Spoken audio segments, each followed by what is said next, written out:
আপনি কি জানেন মহাবিশ্বের সবচেয়ে উজ্জ্বল আলো কোথা থেকে আসে? তা কোনো তারা নয়, কোনো সূর্যও নয়, বরং এক অন্ধকার বস্তু থেকে। হ্যাঁ, ঠিকই ধরেছেন, ব্ল্যাক হোল। আজ আমরা জানবো এমন এক গ্যালাক্সির গল্প যার নাম TXS 0128+554, যা আমাদের পৃথিবী থেকে প্রায় 50 কোটি আলোকবর্ষ দূরে অবস্থিত। এই গ্যালাক্সির কেন্দ্রে রয়েছে একটি বিশাল ব্ল্যাক হোল। ব্ল্যাক হোল নিচে আলো দেয় না, কিন্তু চারপাশের ধূলিকণা ও গ্যাস যখন এতে পড়ে তখন সৃষ্টি হয় দুইটি ভয়ঙ্কর শক্তিশালী জেট। এই জেটগুলো প্রায় আলোর গতিতে ছুটে চলে এবং সেই জেট থেকেই বের হয় উচ্চ শক্তির গামা রশ্মি, যা নাসা এর ফেরমি গামা রে স্পেস টেলিস্কোপ শনাক্ত করেছে।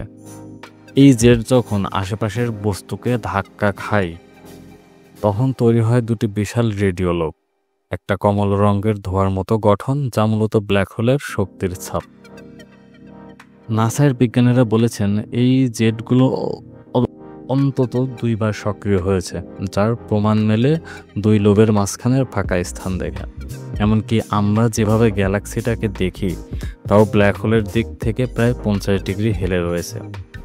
এসব তথ্য থেকে স্পষ্ট মহাবিশ্বের সবচেয়ে উজ্জ্বল আলো আসতে পারে সবচেয়ে অন্ধকার উৎস ব্ল্যাক হোল থেকে। এই মহাবিশ্বের চরম বৈপরীত্য, এবং এটাই আমাদের কৌতূহলের জগৎ।